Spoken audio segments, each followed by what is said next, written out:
Glória a Deus, aleluia. Boa noite, igreja.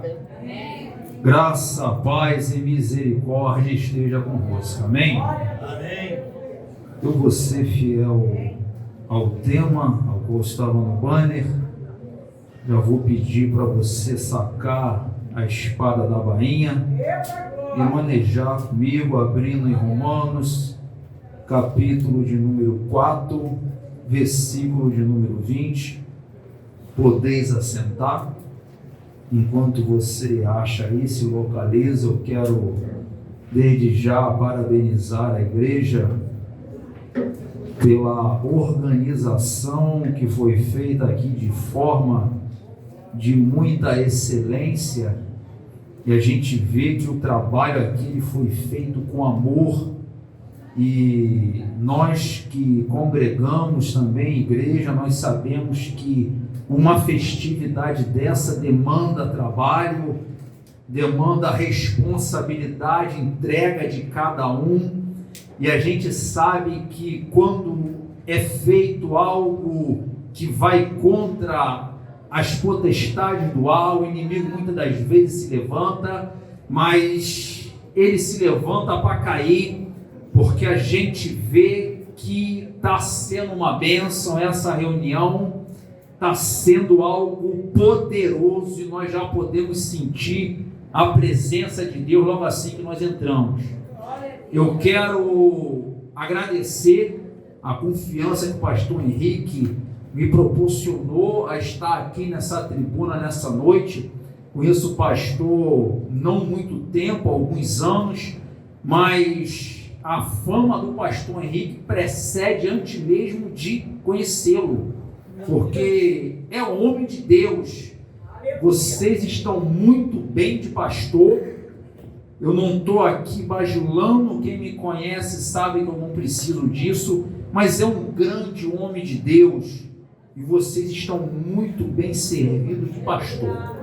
Igreja, eu quero trazer aqui um abraço do meu pastor presidente, pastor Leandro. Ele queria estar aqui, estava tudo programado para ele vir, só que pintou um imprevisto em cima da hora, e ele me ligou por volta de 5 horas e falou: pastor Wagner, não vou poder ir, mas os valentes de Davi irão contigo e vai lá representar a igreja. O grupo das irmãs também viriam, mas elas estão se preparando para uma festividade lá, que vai estar se iniciando dia 25, dia 26, e não pôde vir. Inclusive a minha marca registrada também não pôde vir. Eu costumo dizer que a missionária Mônica é minha marca registrada, porque aonde eu vou pregar eu levo a minha esposa, e ela é muito querida, as pessoas gostam muito dela e me perguntam: cadê a missionária Mônica? Parece que quando eu não vou, quando eu não levo ela, parece que eu nem fui. E hoje ela não pôde estar, porque está lá com as irmãs, mas ela mandou um abraço. Quero agradecer o grupo, Valente de Davi. Aqui está só uma pequena parte, o grupo é bem maior do que esse, mas esses homens, eles não medem esforços para fazer a obra de Deus. Então quero agradecer a todos. Igreja, quem achou aí Romanos capítulo 4, versículo 20, dá um glória a Deus aí bem forte. Estou vendo que todos acharam. Vamos à leitura? Diz assim, versículo 20: e não duvidou da promessa de Deus por incredulidade, mas foi fortificado na fé, dando glória a Deus. Fecha a tua Bíblia, coloca ela aí sobre o assento, sobre a tua bolsa. Eu prometo ser bem breve. Pastor Henrique falou que hoje é dia de festividade, para mim não se preocupar com a hora. Poderia até virar uma mini vigília. Amém? Estou brincando, igreja. A pregação vai ser rápida, objetiva e poderosa como tem que ser. Eu quero te chamar a atenção para um detalhe do livro de Romanos. O apóstolo Paulo, quando ele escreve essas cartas para a igreja que se encontra na região de Roma, o apóstolo Paulo, ele está diante de uma dificuldade complexa. O apóstolo Paulo, ele pega ali judeus ortodoxos, cristãos que vêm de uma doutrina, vêm de uma religiosidade criada dentro da lei. Então ele vai tentar explicar como vai ser a transição cultural da lei para a graça. Então ele começa a escrever a carta para a igreja de Romanos, e ele tem ali um desafio, que é conseguir explicar algo complexo. E no capítulo de número 4, ele vai falar basicamente sobre a fé, que a fé, ela vem combatendo a lei, mas nós vamos entender que a lei, ela não vem, a graça não vem para mudar a lei, porque a lei, ela é imutável, mas a graça, ela vem para mudar a forma como se obtém perdão, como se obtém castigo. E o apóstolo Paulo, ele começa a explicar isso tudo, e lá no capítulo 4 de Romanos, ele vai usar dois personagens ícones da fé judaica. Ele vai falar sobre Davi e depois ele vai falar sobre Abraão, que eram figuras respeitadíssimas para aquelas pessoas que estavam destinadas à carta. Ele vai falar sobre o rei Davi e depois ele vai falar do primeiro grande patriarca Abraão. E lá para o versículo de número 16, ele começa a falar de fé, porque Abraão recebeu esse título de pai da fé e não foi à toa, não foi por coincidência. E ele vai começar a dizer, lá no versículo 18, ele vai falar que há um tipo de crença quando há esperança, ou quando a pessoa crê contra a esperança, porque uma coisa é você crer quando há esperança, outra coisa é você acreditar em algo quando não há esperança nenhuma. Ei, pastor Wagner, como que funciona isso? Você crê com esperança quando você quer comprar um carro e o teu salário tem como você se organizar em prestações e adquirir aquele veículo. Agora, contra a esperança é quando nem trabalho você tem e você começa a acreditar que Deus vai abrir uma porta, vai te dar condições, vai te dar estratégia para você adquirir aquilo. Então você começa a entender que há uma diferença quando você crê com esperança e contra a esperança. A esperança é aquele casal novo que casou e todos dois são saudáveis, passaram ali pelo médico, o médico autenticou, vocês podem ter filho, vocês podem ter bebê, que não vai ter problema nenhum. Isso é crer com a esperança. Agora, que conta a esperança é quando a mãe ou o pai, ele vai num especialista e recebe um laudo: olha, é impossível vocês ter filho, vocês têm um defeito genético que impede a gestação de uma criança. Aí sim, é crer contra a esperança. O apóstolo Paulo, ele começa a dissertar no capítulo 4, ele chega até o versículo 20, e ele vai dizer uma palavra, uma frase sobre Abraão,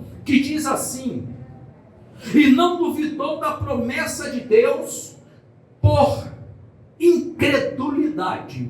E se a gente for pegar dentro da morfologia gramatical, para a gente entender o significado dessa palavra, dessa expressão, desse recado que tem na parte A do versículo, a gente vai entender que houve uma dúvida, porém o motivo da dúvida não foi incredulidade.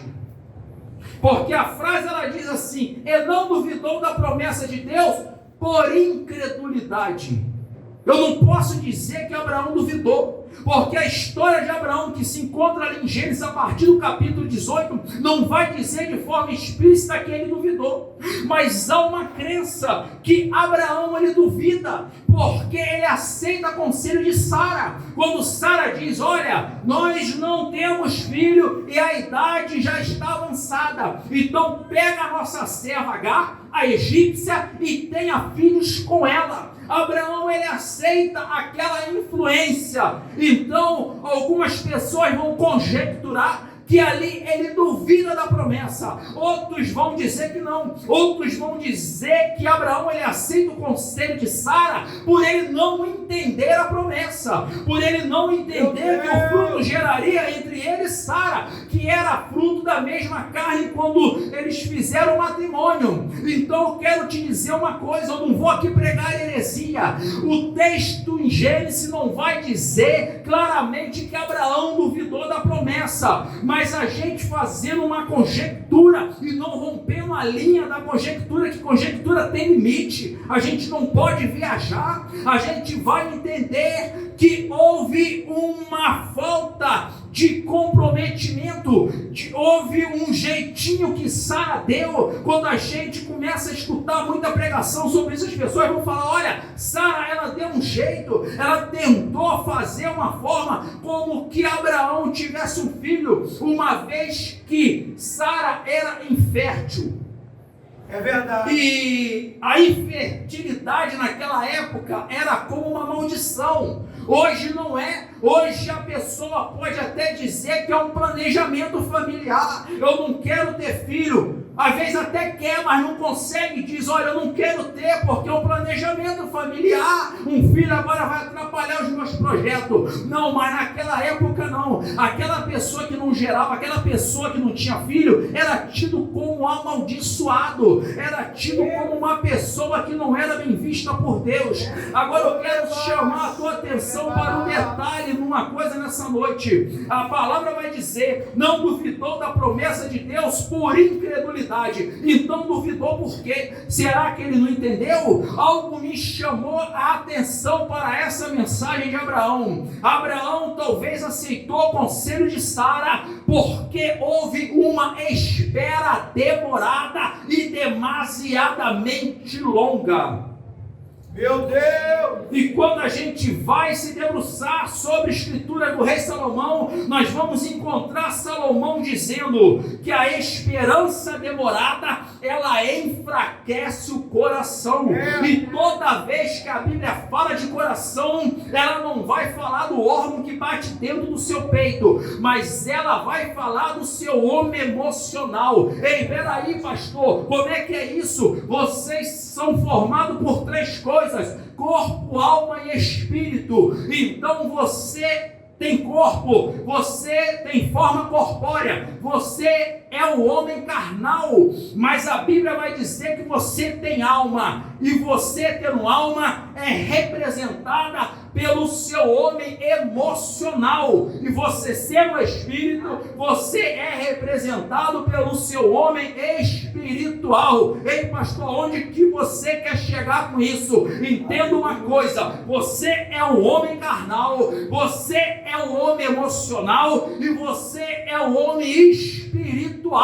Agora eu vou começar a apertar mais um pouquinho. Será que eu estando forte carnal, eu estando fraco emocional, vai interferir no meu nome espiritual? Agora eu vou trocar. Será que eu estando forte espiritual e o meu homem emocional fraco, será que influencia alguma coisa? Eu não posso afirmar que vai influenciar, mas eu posso afirmar dentro da palavra que você pode estar com o seu homem espiritual lá em cima e você pode também estar com o seu homem emocional lá para baixo. Você pode estar com o seu homem espiritual na rocha, mas você pode estar com as suas emoções fragilizadas. Você pode estar com o seu homem espiritual uma tocha viva, mas você pode estar com o seu homem emocional baixinho e pequenininho. Então a gente vai identificar uma coisa nessa passagem de Abraão. Abraão era um homem de fé, Abraão tinha o espírito ligado com Deus,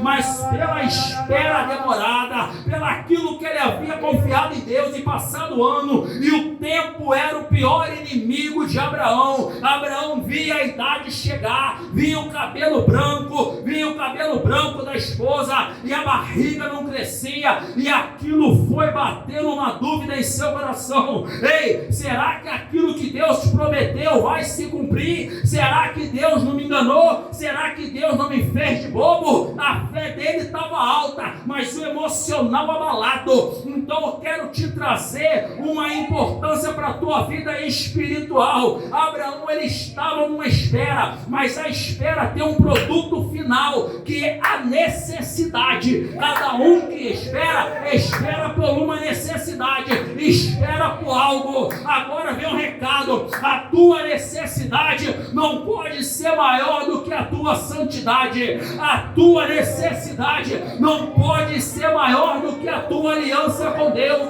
Aquilo que tu espera não pode causar uma dúvida em seu coração. A tua necessidade não pode ser um empecilho para você viver a paz que excede todo entendimento.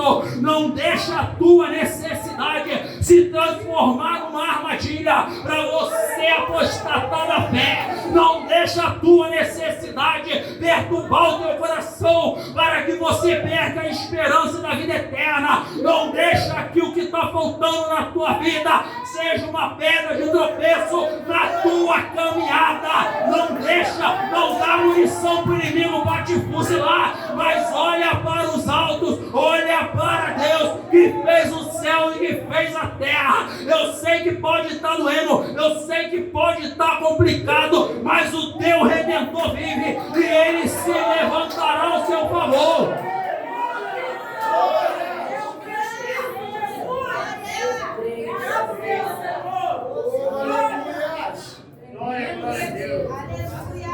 Igreja, preste atenção no detalhe.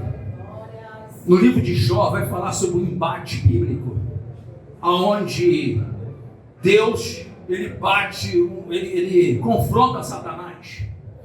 E Satanás ele faz uma aposta com Deus. Mas quando ele vai fazer uma aposta com Deus, ele não vai falar de uma forma duvidosa sobre Jó.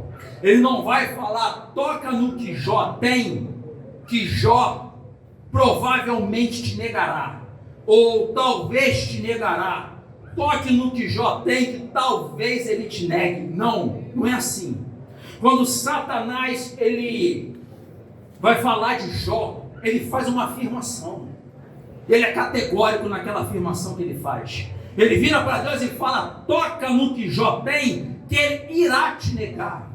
Agora eu quero te fazer uma pergunta: o que fez Satanás ter tanta certeza que Deus tocando, Deus permitindo que ele tocasse naquilo que pertencia a Jó, faria Jó negar a fé? O que fez Satanás ter tanta certeza que ele ganharia aquela aposta? Ei, lembra do diálogo que fala: da onde tu vieste? Ele diz: eu vim de passear a terra, eu vim de rodear a terra. E Satanás ele não rodeia a terra fazendo turismo. Satanás ele não rodeia a terra aprendendo a voar. Não, ele não faz isso. Ele rodeia a terra a observar a atitude do ser humano. Ele não tem poder para entrar dentro de você e saber o que tu pensa, mas ele tem condições de observar a sua atitude diante das situações. Ele observa o ser humano e ele sabe que é só tocar naquilo que ele tem que rapidamente ele blasfema contra Deus, ele fala mal de Deus, ele quer sair da igreja, ele quer entregar a carteirinha, basta ele perder o emprego, basta o filho ficar doente, basta alguém afrontar ele dentro da igreja, basta ele passar uma perseguição que ele já quer ir para o mundo. Satanás ele observa isso tudo, então ele está a observar e ele sabe que o homem diante da sua necessidade, ele sabe que o homem diante de uma espera prolongada, é aquela oração que a pessoa faz e não tem resposta. A única resposta que ele tem é o silêncio de Deus, e aquilo dói, aquilo machuca. Então Satanás ele vai usar a tua necessidade contra você. Meu Deus, ele vai usar contra você. Quer ver uma coisa? Eu vou fazer uma analogia de um personagem bíblico que quando eu falar aqui vocês logo vão perceber quem é. Os problemas de Sansão começam quando ele prova do mel. E ali havia uma necessidade para ele comer daquele mel. Era uma necessidade fisiológica e prazerosa. Sansão, ele gostava do doce do mel, então havia uma necessidade prazerosa, ele gostava daquele docinho do mel. E a outra necessidade que ele tinha é que de uma cidade para outra era caminhada muito longa, e o mel ele é rico em caloria, então uma colherada que você comia do mel, daquele mel puro, você tinha energia sobrando, você não iria se cansar tão facilmente, então você poderia andar de um local para outro. A necessidade de Sansão, a necessidade daquele homem fez com que Satanás observasse ele, assim como observou todos os seres humanos da terra. Então Satanás ele arma um laço para Sansão, ele faz com que aquilo que era necessidade para ele criasse uma forma dele pecar. E vocês conhecem a história. Sansão era nazireu de Deus, e um dos votos que o nazireado faz é não tocar em nada morto, e Sansão vai lá, toca no cadáver do leão e come o mel e dá para o seu pai, e vocês conhecem a história. Então o Sansão, o problema de Sansão começa ali, é no mel, é naquela necessidade que ele tinha, que Satanás usou para causar uma disformidade no seu ministério. Foi a necessidade que ele tinha. A abelha não faz colmeia em cadáver, é algo impensável. Ela faz em árvore, ela faz em toco, mas ela não faz em animal morto. A abelha não é mosca. Quando você vê algo muito fácil, quando você vê uma facilidade, aquilo vai te causar uma separação de Deus, um jeitinho, uma forma de fazer que vai ser mais fácil. Começa a desconfiar, porque aquilo ali pode ser uma armadilha. E como Sansão caiu naquela armadilha, Abraão também caiu na mesma armadilha da espera, uma vez que ele teve o filho Ismael com a sua escrava. Meu pai! Agora, para a gente ganhar tempo, preste atenção aqui numa coisa.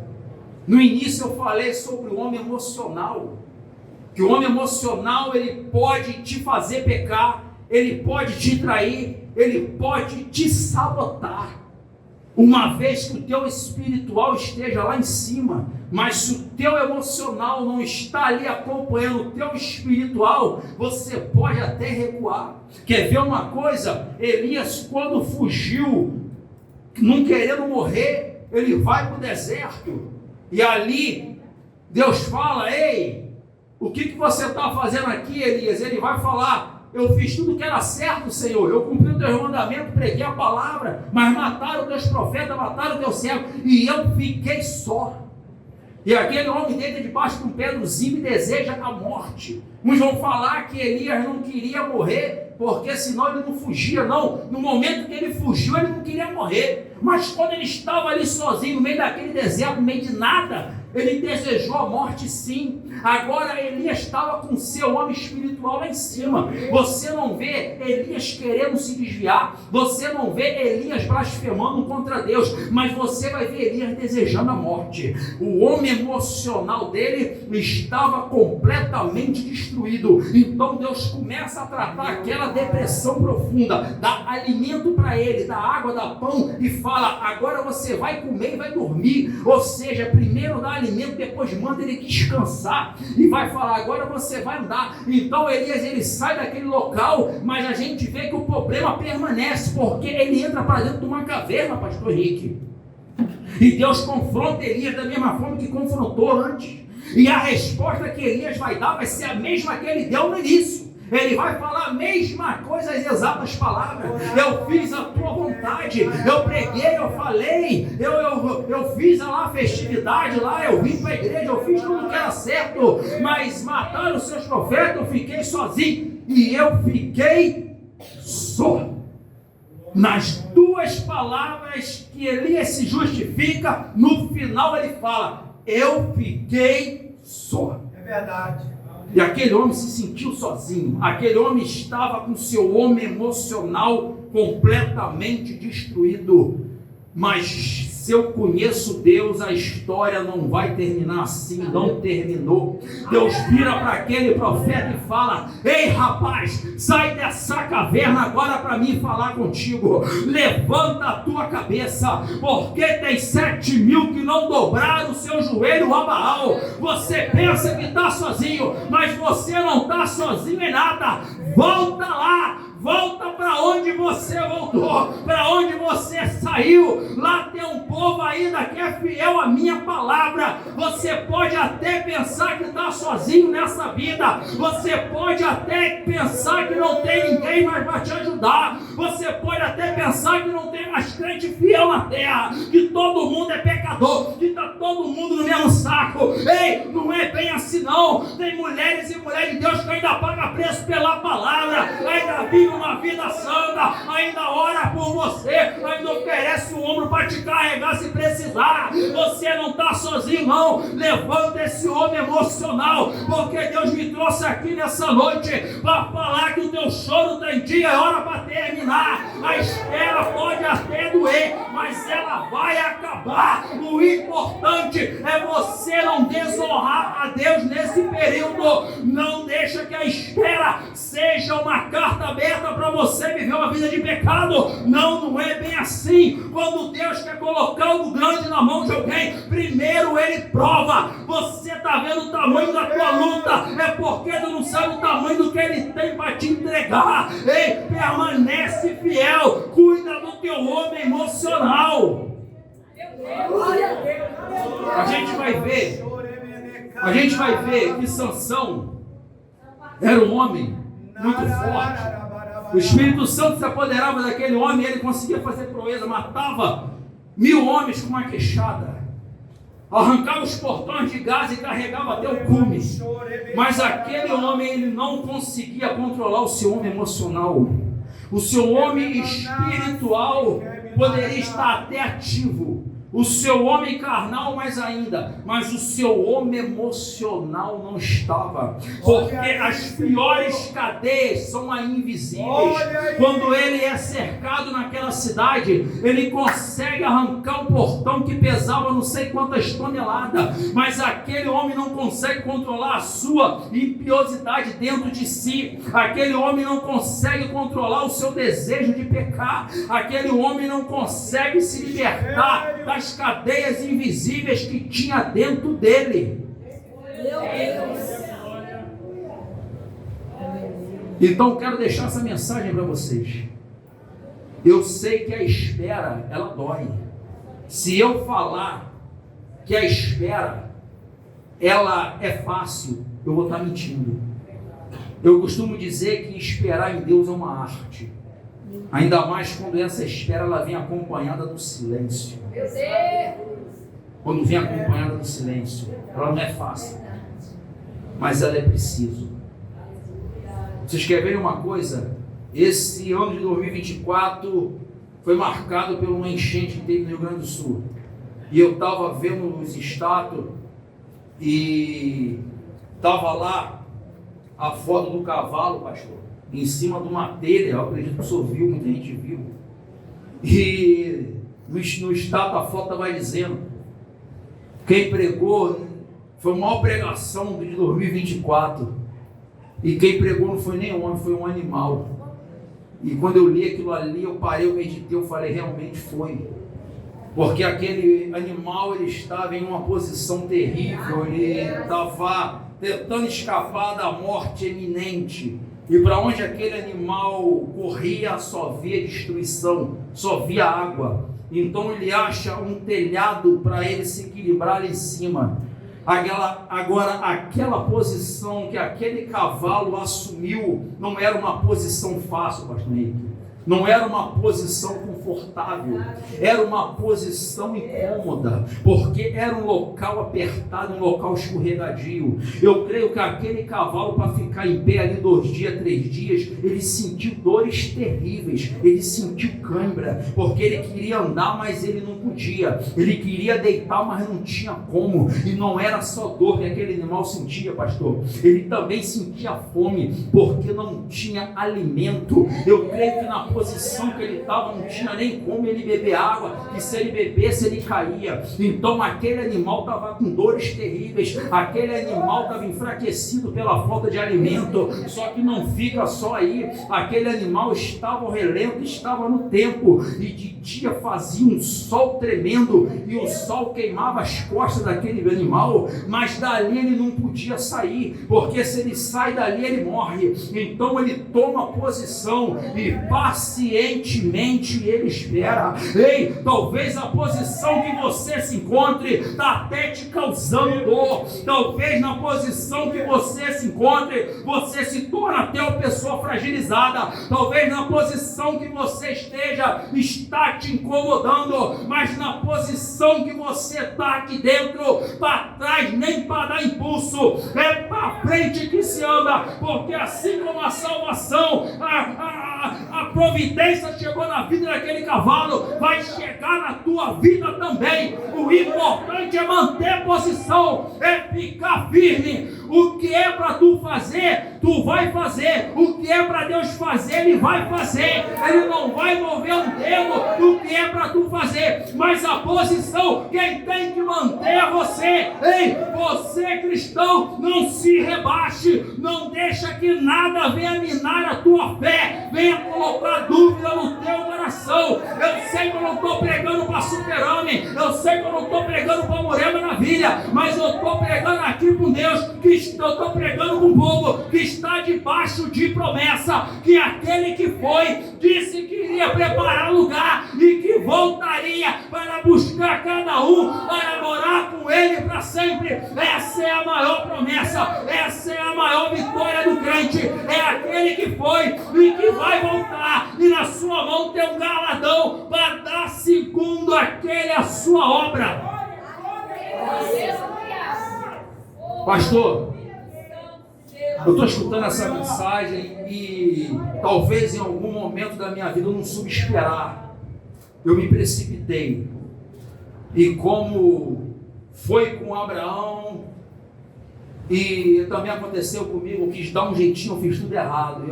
Se eu pudesse voltar 10 anos atrás, eu faria tudo diferente. Só que essa possibilidade não tem. Essa possibilidade de você voltar ao passado e tomar a decisão certa, a qual você tomou errada, isso não vai acontecer, porque não inventaram uma máquina para você voltar ao passado. Mas eu quero te falar uma coisa, nunca é tarde para se fazer o que é certo. Nunca é tarde para se fazer o que é certo. Se a gente for ver a história de Abraão, vai começar lá no capítulo 12 de Gênesis, dizendo que Deus faz promessa a Abraão de lhe fazer uma grande nação. Depois, no decorrer da história, vai aparecer Deus fazendo um pacto com ele. E depois, lá pelo capítulo 17, se não me falha a memória, vai aparecer Deus fazendo um concerto com Abraão. Ou seja, um concerto. Talvez tinha algo errado, mas Deus consertou. Será que foi Ismael? Não sei. E a gente vai ver que Deus conserta essa história de Ismael. Deus fala: olha, despede o menino, porque dele também eu farei uma grande nação. Se a gente for analisar na ótica humana a decisão de Abraão, pegar Agar, pegar aquele adolescente e dispensá-lo no deserto, nós vamos até criticar Abraão, mas Abraão sabia que sobre a vida daquele menino havia uma promessa poderosa. Então ele poderia soltar aquele menino até no alto do mar, que ele não ia morrer, porque ele estava debaixo de uma palavra de Deus. Então Abraão, sabendo disso, ele despede Agar, e Deus consegue arrumar o que Abraão fez. E ainda pegando o gancho de Sansão, a gente vai saber que Sansão era nazireu de Deus. Nazireu de Deus não podia beber bebida alcoólica, não podia trocar em defunto, tinha uma série de coisas que eles não podiam fazer, porque era um voto ao Senhor. Mas Sansão, ele pega e toca num animal morto. Mas tinha jeito para Sansão consertar aquilo ali. A gente vai ver que em Números, capítulo 6, vai dizer que quando o nazireado era quebrado, aquele que quebrou o voto do nazireado teria que se apresentar, Diácono Miguel, ao sacerdote. O sacerdote ia raspar-lhe a cabeça, ia pegar aquele cabelo e ia queimar. E aquele homem ia passar aquele período de cabeça raspada, e quando o cabelo crescesse novamente, o nazireado dele seria confirmado novamente. Agora preste atenção aqui numa coisa: o que os inimigos fizeram primeiramente quando pegaram Sansão adormecido? Rasparam a cabeça dele, ou seja, Sansão não quis raspar a cabeça por Deus, por vergonha, mas raspou a cabeça para o inimigo. Meu pai. Sansão não quis raspar a cabeça, porque todos iam ver que ele quebrou o voto.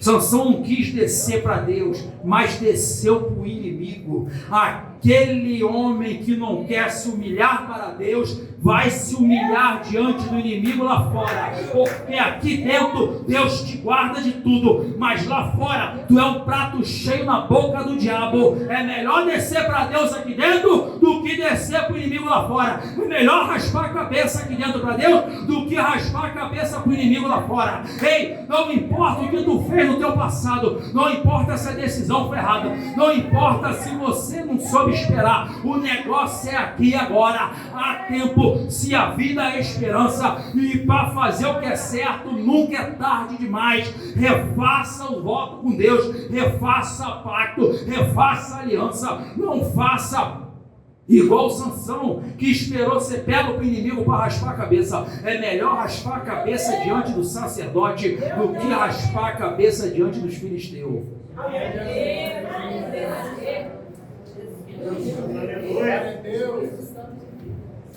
E para terminar aqui, eu quero terminar aqui. Agora não é como Abraão agiu, não é como Sansão agiu, porque toda comparação ela é injusta, pastor Henrique.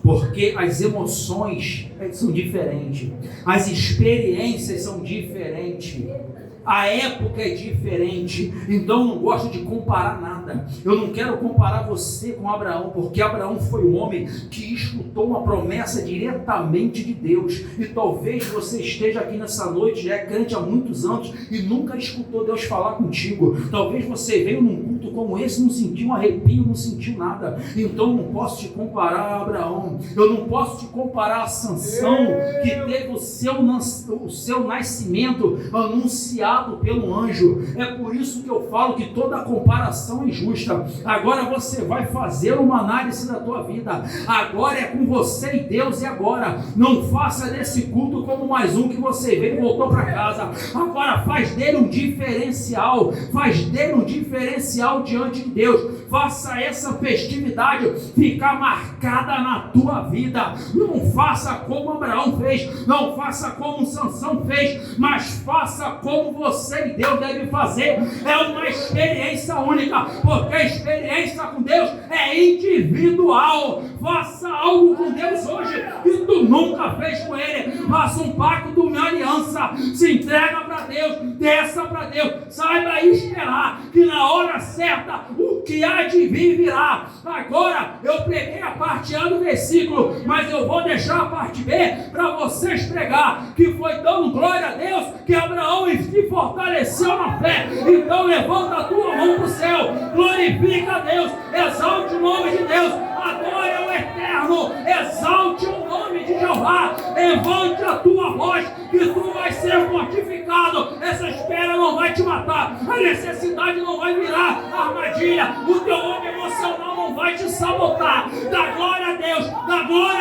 porque o dia de vir virá e não tardará. Aplaude bem forte, agradeço a minha oportunidade, porque Deus é bom.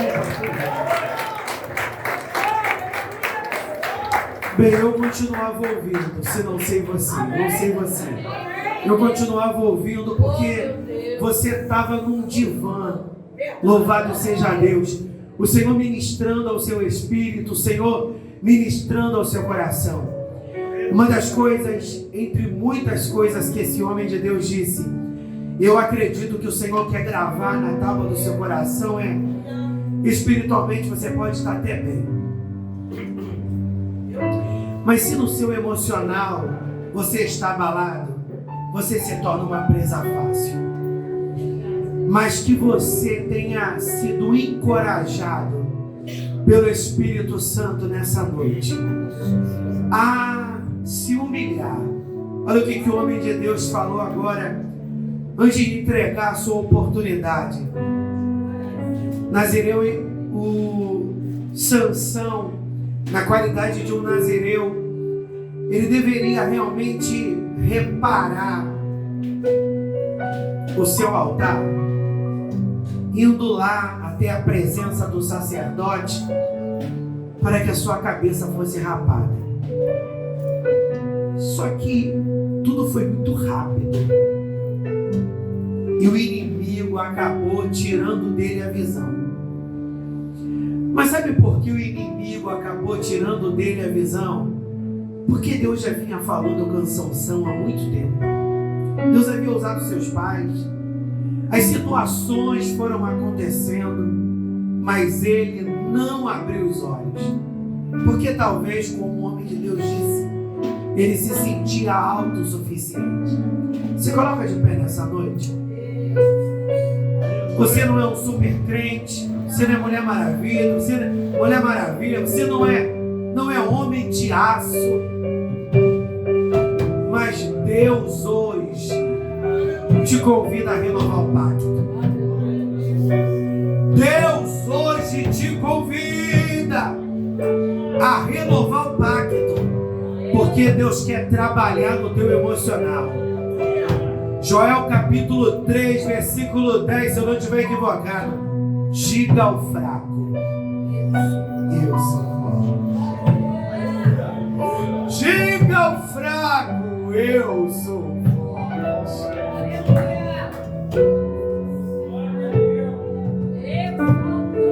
Feche os seus olhos.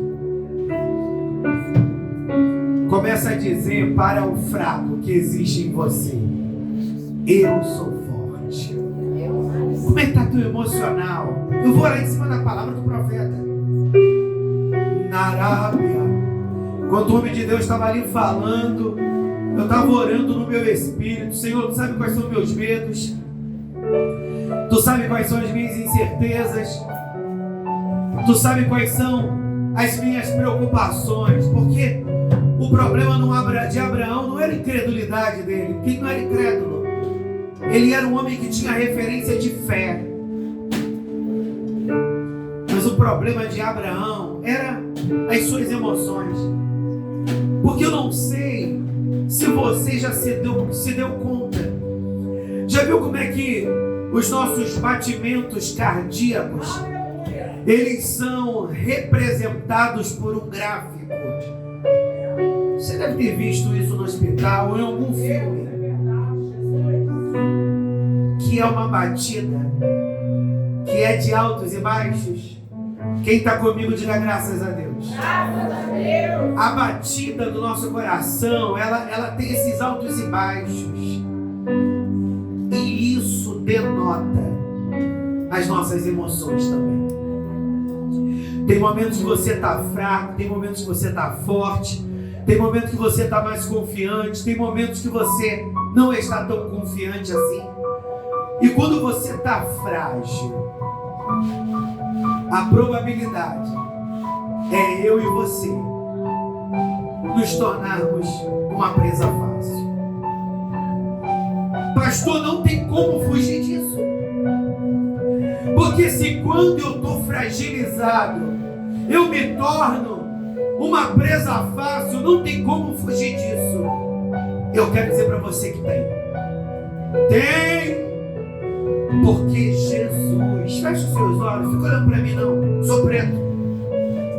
Você já sabe disso. Fecha os seus olhos. Entra nessa onda do Espírito. Fecha os seus olhos para você se concentrar e entrar nessa onda espiritual. Se quando você está fragilizado, você se torna uma presa fácil, e você está aí crendo que não tem como fugir disso, eu quero dizer para você que é possível. Porque Jesus estava fraco no corpo. Ele estava jejuando 40 dias. O seu corpo estava fragilizado. E como se já não bastasse, ele foi conduzido pelo Espírito ao deserto. E ele foi atacado. Mas sabe por quê Ele não se tornou uma presa fácil, mesmo no momento da sua fragilidade, porque Ele guardou a palavra no seu coração. Tem momentos, Suzana, que você não vai sentir arrepio. Tem momentos que você não vai sentir uma presença poderosa e você vai começar a tremer no teu lugar. Tem momentos, meu irmão, que você não vai ter a sensação que o céu desceu e a igreja subiu. Vai ter momento que a sensação que você vai ter é como se o céu tivesse fechado e Deus tivesse te abandonado. Mas aí o escritor diz: sobre tudo o que se deve guardar, guarda o teu coração. E sabe o que você tem que guardar no coração? A palavra. Lâmpada para os meus pés é a tua palavra, luz para meus caminhos. Louve ao Senhor.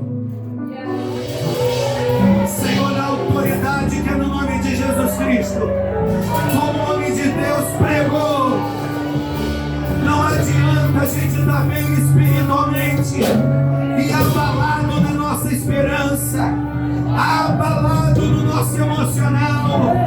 A gente está falando em línguas, a gente está profetizando, a gente está fazendo a tua obra, mas estamos debaixo de incerteza, nós estamos debaixo de adoecimento emocional.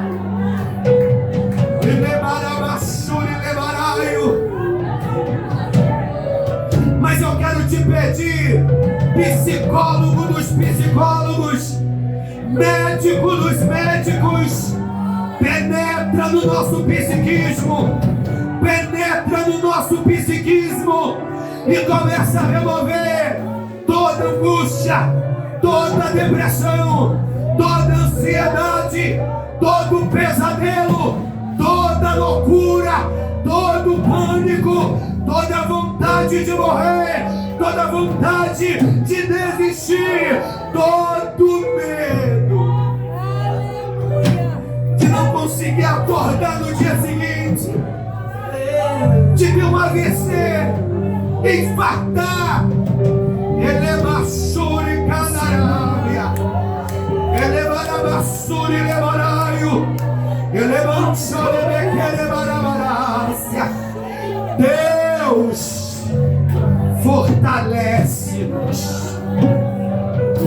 fortalece-nos, libera essa unção do fortalecimento, libera essa unção do fortalecimento, como diz o profeta Isaías, é inescrutável os teus caminhos, muitas das vezes não entendemos a tua vontade, e a tua vontade dói,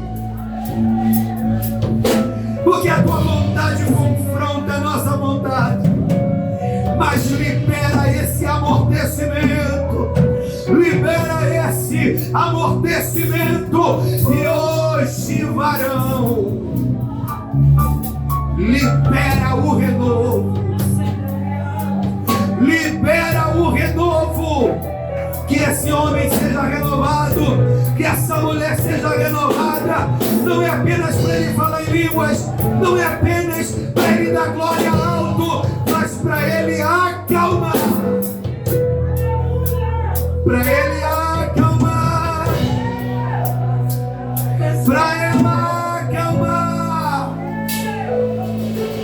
Acalma o teu coração, acalma o teu coração, mulher, porque diz a palavra: abriria eu a madre e não geraria, abriria eu a madre e não geraria.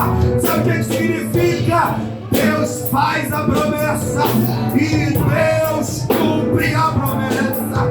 Diga comigo: Deus faz a promessa e Ele cumpre a promessa.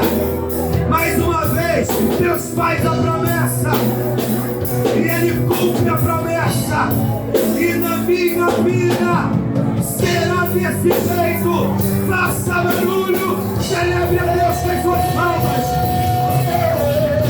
Eu quero viver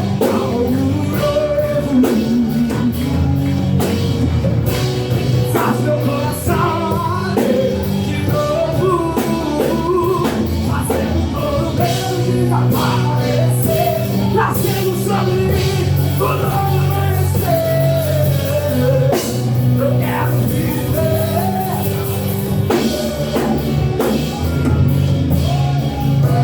Eu quero viver.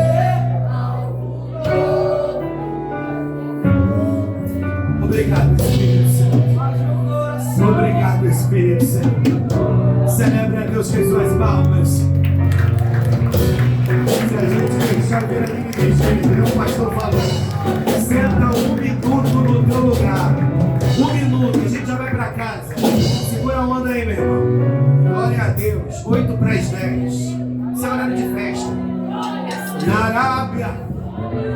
Tem gente orando aí pelas vidas. Na Arábia. Colebará, se eu receber essa palavra. Leminas toque levará. E nemanai se levará. Se levará.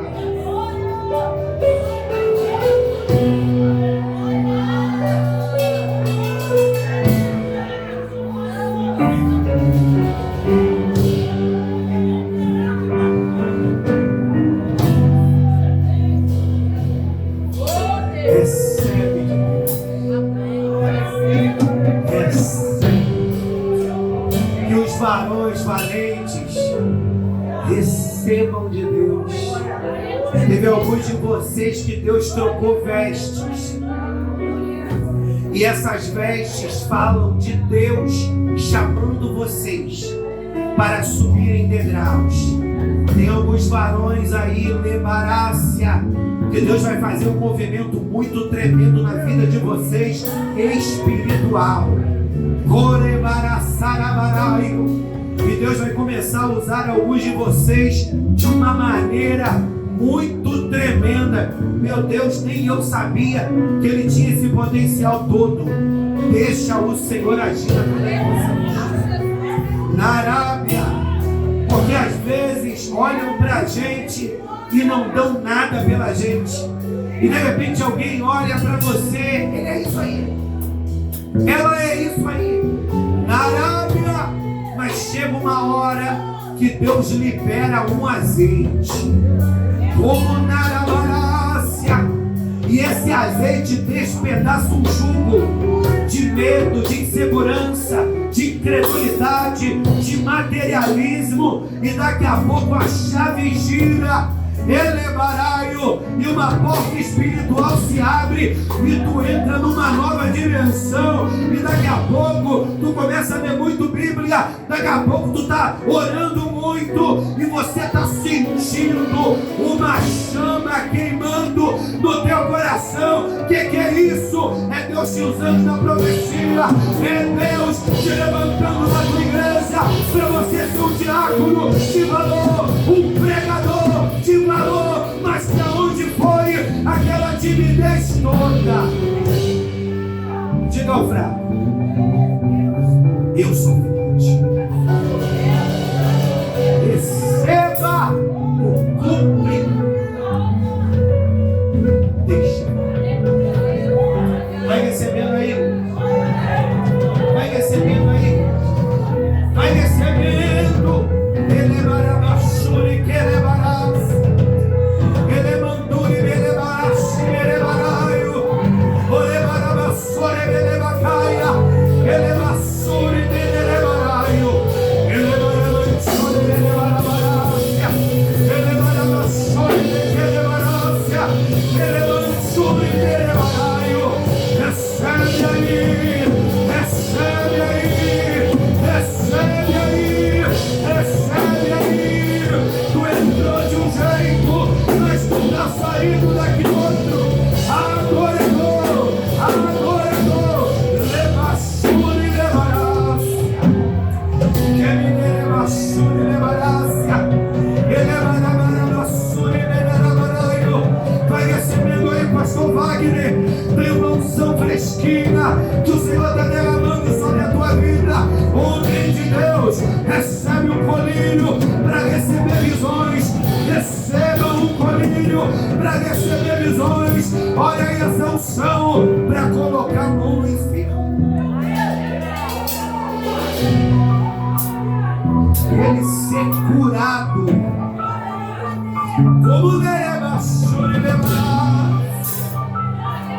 pastor, ultimamente eu estou tão fraquinho. Ultimamente parece que eu estou fluindo na reserva do azeite. Alabaçarabaraio. De repente essa impressão que você tem, que tu está fluindo na reserva do azeite. Meu Deus, eu estou no reserva. Está jorrando azeite sobre a tua vida. Está jorrando azeite sobre a tua vida. Quando foi profetizado que se abre o céu, desceu um varão em nosso meio, e esse varão começou a colocar nas mãos de cada pessoa uma botija, e esse varão começou enchendo as botijas de azeite. Seja cheio, seja cheio, seja cheio, seja cheio, seja cheio, seja cheio, seja cheio, seja cheio, aí fora, seja cheio, seja cheio, seja cheio. Fale em línguas, fale em línguas, fale em línguas, profetize, profetize, profetize, profetize, profetize, profetiza.